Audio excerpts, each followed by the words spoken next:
everyone, welcome to PommyInOz. I hope we're all doing really well. If you are new around here, please drop a like, please drop a subscribe. It does mean the world to me. We are smashing them out at the moment, well on our way to 3,000. So please, please, please, if you can do that for me, that would be grouse. You can go a step further, become a member of the channel. Link is in the description to do that. If you want to do that, that would be grouse as well. Really does help the channel out. We sponsor Shanghai, we sponsor Domaku, do some inside access as well.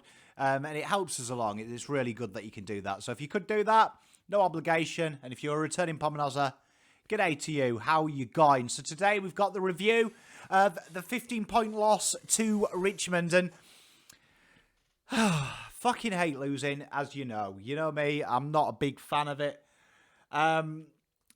It started off really poor, didn't it? And there is a bit of a habit coming in, particularly since the Sydney game, I would say, that I've really noticed that Voss has mentioned it quite a few times in the press conferences around Carlton have to learn to play their way on the players. And he mentioned the ball movement in the first, they overused it horrifically, like overfought nearly 10 more touches per shot at goal Carlton had than Richmond, and it was a real case of overusing it, particularly the handball. A kick and a handball ratio of 1.3 in the wet.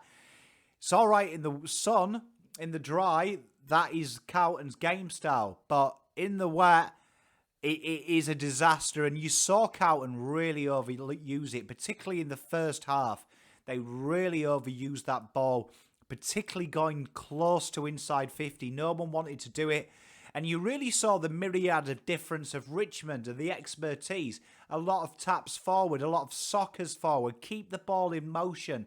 The old rules. Also, Carlton heavily out-tackled in this game. And it wasn't so much from intent because the pressure acts are there, which shows they were near enough. They just weren't actually in the vicinity to tackle, though. They were always second to the ball. And genuine, when you see a massive disparity there, that is what that's telling you in an analytical world. And Carlton just seemed second, always behind the 8 ball. It was almost like Richmond had seen the game happen before it had happened, and Carlton were always playing catch-up.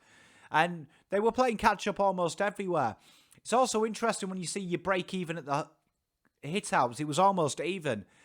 You saw what Carlton had done, and we'll cover that more in depth because that is obviously one of the biggest questions you guys and girls have asked. So thank you for all the questions. They are wonderful today.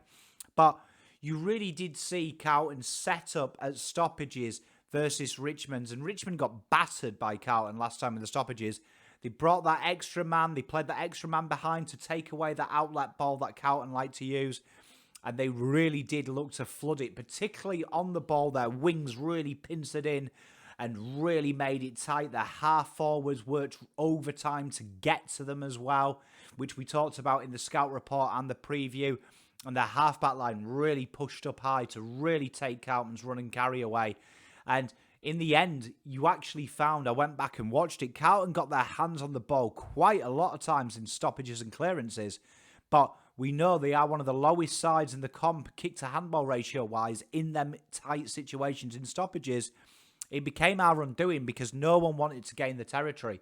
And in the end, Richmond made it very easy. And as we always keep saying, me and Paolo, stop the sauce, stop the game. And they stopped the sauce. And they took Carlton's greatest strength away. And in this type of weather, very hard to transition. Very hard to transition. And Carlton weren't direct. They didn't move the ball with purpose. And you've got to remember this style that Vossi plays is very Pep Guardiola, retention-based, disposal-based. You know I hate fucking disposals, but this is, you've got to talk about it under Voss. But as Pep Guardiola always says, if you don't move the possession, if there's no possession with purpose, it's just possession for possession's sake. And at times there is this feeling, and to use a round ball analogy, it feels like Carlton are always 2-0 up. But if you were an opposition fan, you think if I can score in the next 20 minutes, we can win this 3-2. You know, when is how United play at the moment. You just never feel safe. And it is really finding that. The first quarter was appalling in every manner that you can think of. Tackle-wise, pressure act-wise, ball movement-wise. And in the end, losing that by 16, you kind of think to yourself, fuck, we're in it. So there is a positive there. We were in it when we had no right to be in it. And if you can do that a few times, it's pretty good. But that's my take. Disappointing, a lot to work on. We go again, don't we? We go again, but it does feel like injuries are at a crux. But then again, the injuries didn't really affect the middle. I would have loved to have seen Chera there, though. I think he is a metronome, but we'll cover that a bit more when we get to midfield. So let's look at what you guys and girls brought me this week. Cameron Crooks asked twice. We are 9-4, for fuck's sake, enjoy it. Jesus, Cameron. Bloody hell, straight off the bat. So at the start of the season, someone said we were 9-4 and a game off top. Would you take it?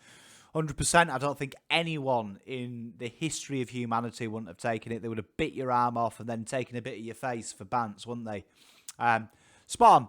I think people's disappointment, Cameron, don't mistake that with arrogance or negligence, but genuinely when standards increase, expectation increases with it. So I think that that's a reflection of where the club is, and we should be really quite happy that that's the case, I think, in my opinion. I don't know what you think, but for me, I think we should be quite happy that people have a high standard. That's really good, because that's something that the club hasn't had for a long time, standards. So I'm really happy with that. Yeah, and I think you could quite honestly say that we should be 11-2, you know, in another realm. So there's two ways to look at it, but no, I agree. I think people would have taken it. So cheers for your question, Cameron. My mate Ali Ash, good day to you. We can point the finger at a dozen moments where players weren't in it or stuffed up, but the fact of the matter is, we had them on the ropes when Nunes kicked that goal behind. After that miss, the kick and the momentum shifted back to them. If we had kicked that goal, do you believe we would have won? 100%. 100%. I'm not using it as an excuse, though. I'm not that type of guy. And as I always say, if only my aunt had a bike, and as I always say, if my nan had wheels, she'd be a bike, wouldn't she? So, I mean, you can't really look at if onlys. But I agree with you. I do think they would have won it. I think the momentum would have been too much. It did have that fourth quarter vibe from Carlton versus Richmond. And credit to Richmond that they were very good. And they wrestled it back. And that would have been hard for Richmond to do with knowing what had happened last time. The crowd were really against them. Momentum was on Carlton's side. So I do think that. I do think that. Do I think we deserve to win it? No. But I do think we would have won it. So great question, Harley. So this question was asked a lot. And you'll see here, we've got a fair few of them. So, Michael, Pom, what are your thoughts about our game being played to the conditions? I feel like Richmond played well and truly played the wet weather footy. Ugly footy, and it paid off for them. Chris, if we played those vlogs on a dry deck, this game would have been different. How can the head of AFL watch this game from poking the eye to taking players' heads off and say the game is in good hands? Not blaming the umpires, but they had an influence. We played well, considering, says James Cass, dominated the midfield. Too many handballs, panic handballs. Spot on. Did not adjust to the conditions, overused the ball, says Carl. And I'm very proud, but I think we played the wrong game plan. I think we played dry footy in wet weather. When the footy is wet, kick it and move it on. I don't understand this 20-minute pass, kick to 50-50 contest, then handball. Spot on. And the 50 entries that Cat Robinson mentions as well, spot on. Carlton did really play. 1.3 kick to handball ratio is libelous. Yeah, I mean, you should do time for it. You should do heavy time for it. It was a weird one, wasn't it? And it's interesting, I keep coming back to it, that Voss does say, do you know what I mean? He's quite adamant on this as well. He mentions it a lot, that they've got to play their way, their brand, impact it. And it does feel like, particularly the last two games we've seen in the wet, Carlton did adjust the kick-to-handball ratio to about 1.75 last week. That is where you'd expect it. You'd expect it near to the 2. And he was a bit greasy last week. It was a weird one, wasn't it? And like you say, the overuse of handball. And one thing that I have really noticed, and we'll cover it a bit more in the midfield, but one of the big points I want you all to consider is you saw it this week. 2 goals against transition in the first quarter. Carlton were moving it quick and direct. Then they go back to this overusing, this trying to think about it, trying to play perfect football at times. This team do. And there's no such thing as a perfect goal. And there's no such thing as perfect football. But it sometimes feels like we're being way too cute. The kicks as well were really weird for me. Because I don't mind the long kick down the wing in the wet. But no one was front and centre of the ball. And this happened time and time again, particularly inside 50. That you weren't going to mark it. And Richmond had this wonderful line. We talk about lines. They were always at the front of the ball. They never went out at the back of a marking contest. They stayed in front, held firm, put the tackle in, and were waiting for it. And across the board, half forwards, small forwards didn't really think this game through. Guys in possession didn't think it through.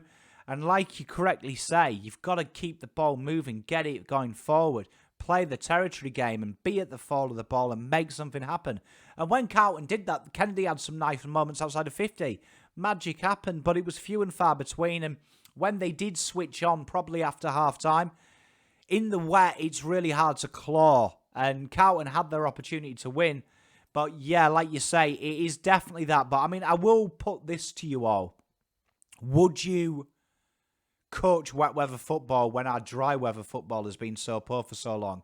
Is that maybe an issue? I don't know. I don't think it can be that hard, surely, just to tell them to kick it. But definitely underprepared, particularly in the hit-outs, which we'll cover later. It felt underprepared. It was definitely, I wouldn't say underprepared, I'd say under application. Under application. I think I've made a word up. But thank you all for your questions. Sandy, I have noticed for weeks they try and get Sam out of the game. Some really nasty stuff going on with Sam. Not biased, it's bloody true. Just have a good look. Sandy, you're spot on. He is really coming under a lot of pressure. And if we look at this here, this was Sam Walsh's game. 34 disposals, 31 pressure acts, 2 tackles, 1 stoppage and 1 clearance. It's weird because Carlton haven't used him on the ball as much this year. You've seen he's going about 50% on the ball, actually, in the centre clearances. Vossi's really enjoyed making him just start in the square and then come in and really nip in and be that run and carry. And I thought this game would have been a Sam Walsh game that I would have played him nearly 100%. You saw that it was Kennedy, Hewitt took the majority of this week as well. They took the large crux of it, which I thought was very interesting. But that being said, I agree with you. He does get very, very, very held off the contest. And that's just the benefit of being a good footballer. It's not really an excuse for Sam Walsh because he should be smart. He's going to get that. That's how the game works. But good spot, Sandy. He just get pulled around a lot, doesn't he? Maybe not legally. Chris Gllenn, tinfoil hot time. The AFL paid off the umps and made sure we lost the score review as they need Richmond in the finals to attain the bigger attendance. Bigger membership, low crowd so far this year. Just saying, mate, tell you what, where's Mulder and Scully when you need them, eh? But, nah, spot on. I can see your point. Do I think corruption exists in the AFL? Yes. Do I think corruption exists with that? No, I don't know. I think... I don't think it was touched, but then again, it kind of happens, doesn't it? It kind of evens itself out, hopefully, towards the end of the year, and hopefully we get a contentious call towards the end of the year. Like we did in round 1, we had quite a lot of 50s, so these things have a habit of playing themselves back to even. Michael Fazio, glad we fought it off. Had a chance to steal it, playing our style of footy, exactly. Unfortunately, let it slip, allowing them to dictate the style of play for the pressure in the first half. Some tough footy ahead of us. A shame we couldn't win for Cripps 150. Spot on. Very sad that we couldn't get the job done for Cripper. Would have been great too. And you nailed it, Michael. They literally just controlled it in the first, particularly in the first quarter, and Carlton had their chances. If they maybe kicked 2 of them goals, which were very kickable, and took their chances, you think Carlton might have done it, but then again, you've got the argument that they went at 75% in the next quarter, which is ridiculously high. Very, very high. So it maybe would have evened out. They kept themselves in it, and that is maybe a positive for us to look at, and I agree with you. I think that is something that we've got to look at. So I love your question, Michael. Cheers. And like you say, they did fight till the end. So Fazzy, my boy, what has changed about our midfield in the last month? Is TDK getting tired? Are teams working us out? Well, we'll cover the midfield a bit more in depth later in the video, but we'll go the TDK here. Where to start? Honestly, coming into the things, 2 things. Rook, TDK struggles against the bigger bodies, and their total defence. So let's have an old Luke, shall we? And here is TDK. So TDK, how did TDK go? Well, he nearly broke even on hit-outs. 24 hit-outs, 21% to advantage, which is a bit below where he usually is.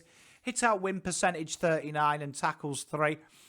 I didn't really hate TDK's game. I thought he was really let down by his midfield. And if you watched how they roamed appallingly at times. But they did get their hands on it quite a lot of the times. And they just overused it and they got caught. And there was a lot of strips in there, particularly in the second half.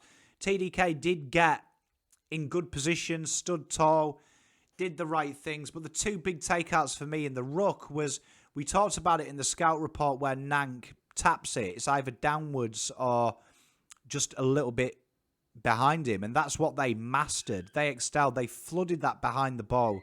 And Carlton really, really struggled to handle it. So it's going to be really interesting moving forward. When PeterV comes back, I think definitely they do need him. I do think PeterV will help that. But I also think that the midfield this week had a real disjointed 50-odd%. Only 58% of them were attended by Hewitt. And they kind of utilised Hewitt in a kind of saver mode around the ground, which I thought was very weird for Carlton. I thought Hewitt would have been the guy I would have been the go-to. He is the primary ball user in them stoppages situation. So it would be interesting if Voss would answer that. I think that let TDK down. But genuinely, I didn't hate TDK's game. I didn't hate it. And I think he is going to struggle. He's only a raw guy. But it's not far off. It's not far off. And it's something to work with. I've been racking my brain. What is it about SAAD? It came to me watching him play. Makes me smile. Let's have a look at SAAD. I have a dream. And I agree with you. He does make me smile too. And you saw here 25 disposals, 10 pressure acts, 4 tackles, 477 metres gained. Impeccable from SAAD.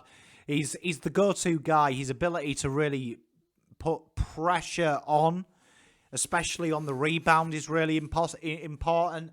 You see him quite often enact that spoil. He's always there for his toes. And he's a real metronome. He's a real metronome for me at Carlton.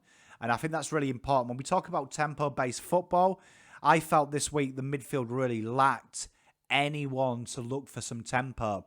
So it'd be very interesting to see if SAAD gets a little bit more responsibility at times, because I think he really drives us in the right way.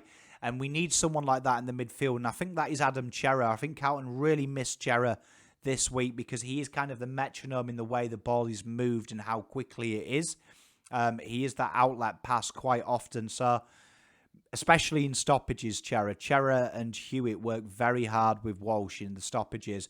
It's a bit of a change-up for them. So I like SAAD. I'd like to see SAAD get a little bit more time.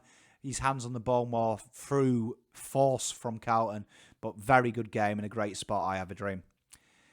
Have we lost our rage? Asked Cam. Good day to you, mate. Since the Collingwood game, we've seen lacklustre. It's concerning. There's the first genuinely shot at final for 8 years. Is it panic stations? I don't think so, no. And I think if we're looking at it after Collingwood, the Collingwood game was a bit of a blip. But the next two, Essendon played 15 men behind the ball for a quarter. Carlton just couldn't get through. It was very comfortable.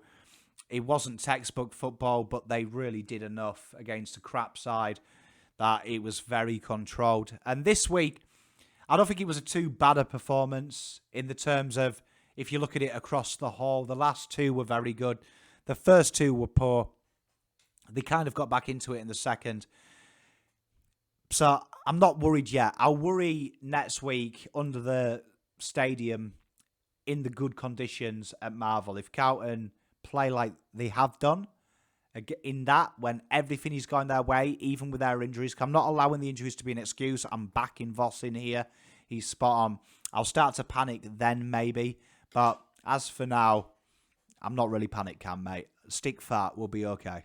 Apart from having key players out, ask Adam, all I can say is free kick Richmond. It did feel that way, didn't it? I'm interested. They've got one of the worst free kick differentials in the last 6 years, Fremantle. So it's one of them common myths. When you're winning, it's always free kick you. And when we win, it'll be free kick Carlton. It started. People have started saying free kick Carlton. Now we've got 9 wins, which is funny. I agree with you. A lot of key players out. I'm not using that as an excuse yet. Obviously, there is a tipping point. There is, that ground zero moment. But I agree with Voss. The system, and again, it's the source this week. The source killed it. So that's only Lederman's out of that. But Lederman's role should be able to be replicated by the players in the team. And I don't think they did it. But I love it, Adam. You had some good comments last night. You made me laugh, my friend. This was like the second most asked question. You can just see here. Look at this. Jack Martin asked Cassie, needs to look in the mirror and ask himself a few hard questions. Woe for the last 2 weeks, says Vlahos. Would Josh Honey be the perfect inclusion? You know I love it. Is it time Jack Martin is tried up the ground, or he just needs to be dropped? The demographics are way off. Many similar players have no... There's got many similar players and no depth in certain positions. I agree with that, Ruben. Jack Martin gave us nothing. Hopefully Josh Honey comes in. Hopefully, until Mark can keep that goal off. I forgot he was playing. Not really blaming him, but I don't know what he seems to bring into the pack in the forward line for zero return. I agree with you, and I think this week, let's take a look at what he did. But if you look here, 8 disposals, 15 pressure out, 3 tackles, score involvements. Now, they're not too bad. Do you know what I mean? In the terms of if you take the disposals out of it, because playing at high half forward, you've got to be a conduit between your midfield and your forward line, and he really lacked to do that. But I want to pose a question here. There was quite often Durden overlapped him, and you saw it a few times in the second, where suddenly he was left to actually fill that hole in the pocket forward, and Durden had got lost. It's a combination of them two, and I think both of them are really at threat, particularly from Josh Honey, and particularly if Philp or Motlop can get a game this week and get it firing. I wouldn't be against bringing them two in. For me, I do like what Martin brings, but for me, it's too few and far between, and especially when you're the conduit at high half forward between the midfield, you've got to enact it. Like them scoring involvements ain't bad, them pressure acts, I'm quite happy with them. But I really want to see and 7, 8 score involvements, like higher, and I want to see him really push that ground. Far too often, he seems to either structurally or himself go for the easy option. I want to go in for the tough. He's a very, very good footballer, is Jack Martin, right? I'm not dissing him, but I expect more. And for me, it's now a question, does he want it? Does he want it? Does he want to get through this? I believe he does, but I want to see him work hard up that flank. And I don't think a couple of weeks in VFL would do him any damage. I really do think that Josh Honey, for me, is the natural answer, and I'm a big advocate of him. And in my opinion, I actually think Josh Honey is a superior footballer, and he really acts as that conduit. And watch him in the VFL today. He was very good last week. Watch him in today. So thank you very much for your question. I loved it, and hopefully that answers it from all you guys and girls. Chris, look at this, right, with all the injuries, it was like playing one hand tied behind your back. They had a crack. If one of the umpires weren't as bad, we would have pinched it. Only had 7 players. Yeah, spot on, Chris. There was a lot of injuries. And I do think the injuries have an effect, obviously, on the team dynamic. I do think, though, that the midfield, Kennedy having 0 tackles is absolutely an aberration. There wasn't... Richmond nearly doubled our tackle count in the midfield in time on midfield, which is a worry. I think that's a huge... For me, that is the biggest issue. And I don't think that's... Our injuries are mainly in the defence, aren't they? So it is an excuse, though, because it ruins the dynamic. It does ruin the dynamic. It is a valid excuse. And you got to remember, this time last year, people were saying can't start Teague. He's had lots of injuries. Voss has got way more and winning. So it is going to affect it. But we've only got 4 weeks to go until everyone's back. So I agree with you. Your points are valid, Chris. Stick fat, we'll be right. Ash, conceding 76 inside 50s, that's Teague-like numbers. Why is that happening? Simply the lack of pressure coming from the midfield. If you don't stop the ball getting out of there, and particularly Carlton's weak area outside 50, Carlton defence hemmed themselves in. The half-forwards did not pressure, which allowed the midfield to drop back. It was very lackadaisical, but that is genuinely it. If the midfield don't tackle, the ball gets through that first cab, and you're asking the halfbacks to work overtime. And the halfbacks and the fullback line was hemmed inside, and it was well easy. And it's a club record for Richmond. And it's a credit to how they played. They moved the ball quicker. They found us on the overlap. Carlton were lacklustre, stuck in the mud. They were slow. They didn't think right. They didn't have any forthright in the first half, particularly that half-back line did not come back to help or to help them bail out. And particularly when Carlton did turn the ball over, these were repeat inside 50s because no one made the run. And Carlton got way too intricate and should have cleaned their lines and at times tried to chip the ball out. That chip kick, if I was the coach, would come with a guaranteed 1 week out of the next week and you would be instantly dropped. And that's the only way they get out of it because that chip kick... it's fucking horrendous.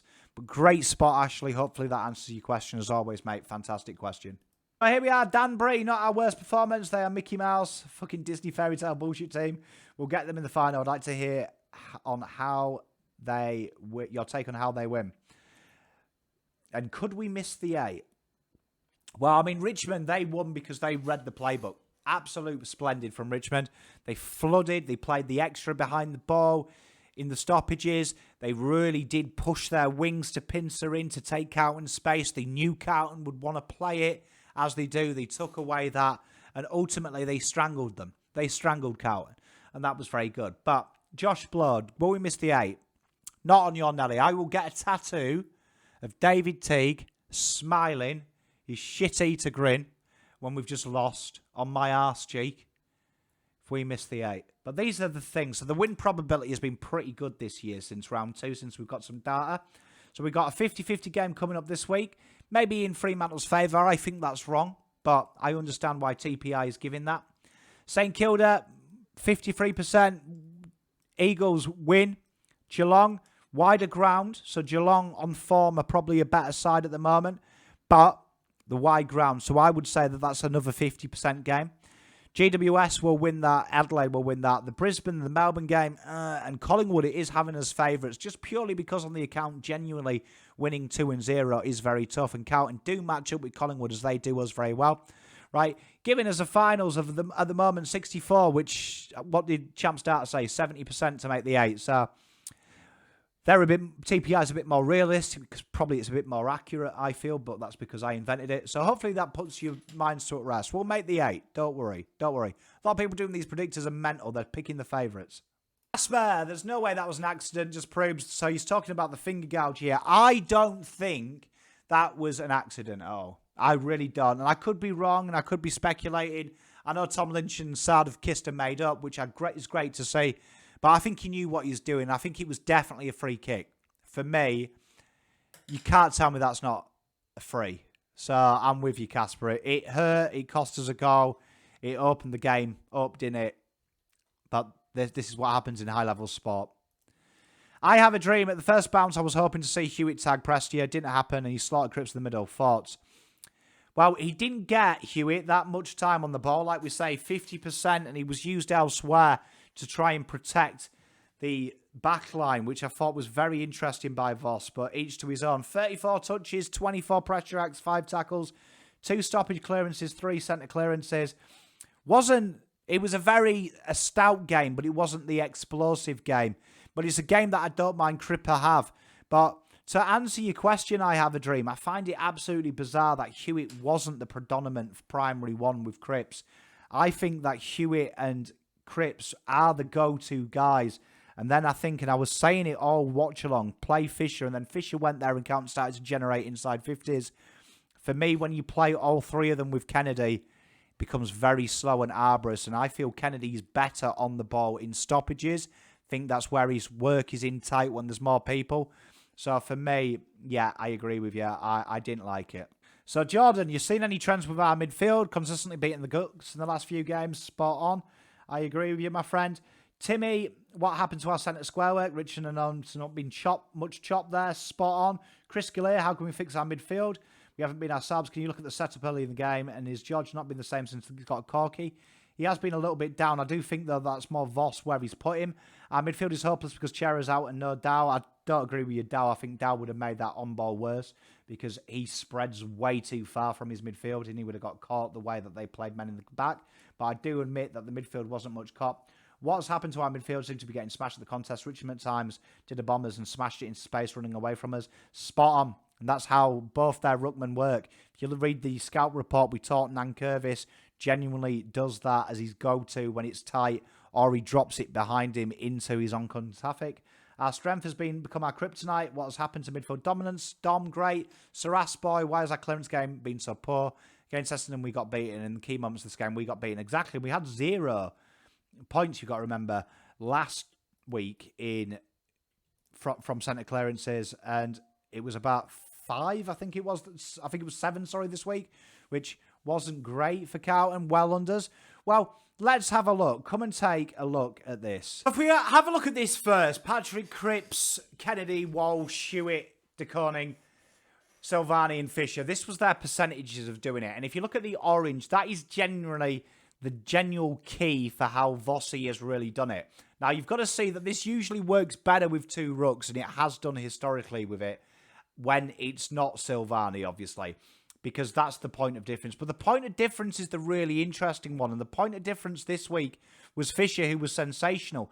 But you can see here, George Hewitt is genuinely that mid-2, and he's about 74%, roughly, where you can see this was where he brought Walsh in a lot more. And I thought Walsh would have been better suited to the stoppages as usual, and then coming off the wing, and he really went that way. Now, Walsh was sensational, but I felt he played Kennedy way too much on the ball and didn't have Hewitt behind the ball. I like the fact that Walsh kind of got the Chera minutes on the ball, and he did look, but the problem is that Chera and Hewitt genuinely work together, where I felt Walsh was winning too much of his own ball, where how it works under Chera and Hewitt gets that ball and gives it to Walsh, or Chera in that case. And I felt that that was one thing, and we have noticed that the last couple of weeks, because of no Chera, that has kind of affected it, and now people are just not going through that interim of George Hewitt, where usually how it happens, and we'll show you on this here. So we'll show you on this. So here we are, we have this. So what you found here, right, is, and this has been happening quite a lot of weeks, Nankervis genuinely either pinches it away here, right, and they work overtime. You see Bolton make this darting run, and we talked about this a lot in the preview and in the scout report, right? Now, Carlton didn't react to that, because what Carlton started to do is react to this movement here. And what they did is they really pinched inside as soon as that ball's bounced, because they knew this is genuinely how Carlton play. So if we move them back to where they were, genuinely how Carlton like to move the ball is, let's say they lose the tap, Cripps comes back and Kennedy will go here, and they try and flood this area. And the idea is TDK tries and acts as the blocker, and they get this out here, and then Chera is usually here. He drops in, and then O'Brien or Noons will keep their width, and that's where it goes, right? Now this, or you'll see that we handball it over the top to Cripps. What they did spectacularly, right, if we reset them, is this motion here. So even though Carlton got their hands on the ball a lot, what we saw this week was a real masterclass in what would happen. And you actually saw, they started to leave whoever was here alone. And this guy here would edge more and more to this defensive side. So what you found is that the mids pinched in, Bolton moved up here kind of hard. And even there, and these halfback flankers pushed really high up and genuinely condensed it. And what you found happened was Carlton started this like handball thing. Boo, boo, boo, boo, boo. And genuinely that is what's happened the last couple of weeks. A real overusing of the ball. And when Carlton have played really well, when the ball comes here, what will happen is it either goes over the top to Cripps, or what would happen is O'Brien would take off and they'd go this way. And it was a real lack of cohesion. And you found Carlton as well really start to react to it. And they started to push up behind, leaving so much space. That's how Carlton reacted to it. They started to pressure it. But they didn't realise that as soon as the ball hit the deck, the ball was just kicked clear, and a foot race. And you found towards the game going on, and he moved Hewitt off, which I thought was a disaster, moving Hewitt from here, that Carlton started to just spread. That was all they could do. So that is something that I have noticed the last couple of weeks in this side, that Carlton are really starting to spread or really lacking it. But genuinely what you found as well is the overuse of handballs, being too cute, no one wanting to put their foot through it. And you've got to remember the last 2 weeks it's been wet, and Carlton's kick to handball ratio has changed last week 1.8, but again on the ball about 1.1, and this week 1.3 in game, 1.1 again on the ball. And I think that that's a big thing. I think the fact that when Chera hasn't been replaced, and I think Carlton missed a trick. And I'll tell you for now, if you bring in someone like, and it leads me on to this question from Mickey D, right? You start how you finished them last week against the Bombers. We didn't kick in the last quarter, carried that through against the Tigers. We finished well. looked ominous. Is there a change you'd make? I wouldn't change anything. And to go on to that first question, Mickey D, Will Hayes is the answer. 7 tackles, averages over 5. They missed that because they didn't get that from Kennedy and they didn't get that from Walsh playing that role. And for me, Hayes is that because I think Walsh is better served on the outside. I felt Carlton really lacked that. O'Brien and Nunes ran their arse off all day. But I don't think Walsh is the answer unless you have Hewitt there. And I don't think Kennedy is the answer. He has to be a body. So that is something. And stoppages, to answer your question, very simple. Let's go and have a look. Now, if there was a stoppage, what happened? And here we are. And you've got no real rules here. But what you noticed they did is they played 2 just there. And their aim of the game here was just to stifle Carlton. They knew Carlton were going to go short. So they had 2 people out here to protect the kick over the back because genuinely Carlton looked for that territory, which made them play short. And what Richmond did effectively, and it was a masterclass, was they made Carlton play short. And it's very rare you see teams do that. They usually try and get you to kick long. Do you know what I mean? But they encouraged Carlton to keep it short because they knew that no one was looking for some run and stun. And that was my issue with Walsh this week. He is that run and stun genuinely. This week he was that Cherrer, that sit back, try and ping a pass out, really against what Walsh is good at, taking away from his skill set. So Carlton have to bring someone in to play that Cherrer role if it's not Cherrer. So a load of questions on this, probably one of the most frustrating games, says Mitchell. What did you think of Boyd's game? DJ, Boyd was excellent. Agreed. Jeff O'Day, Boyd was a winger. He's played everywhere. Halfback, flank, wing. He's good. Has been a bandwagon all year because he's generally tough, clean, and great user of the ball. You have. Our wingers are role players and C graders. I think Boyd would be one of those spots and add value to the team thoughts. I think he's definitely tough. Definitely tough. And I think he's definitely got the engine for it. I genuinely think back pocket is a specialist position, though. And there's a reason that O'Brien is like ranked really high up in the AFL's wingers. And it's no surprise because he is a perfect winger. And Nunes, for me, I agree, is a role player. And we know I love Nunes. And to go with Let Dog, John Boyd for Harfer, just talk about him, brought physicality we were asking Stocker for. And as the Let Dog, great Let Dog says, how good's Boydie? So to answer both of your questions, for me, everyone slated me when I said I'd drop Stocker because he's not a back pocket. This is why.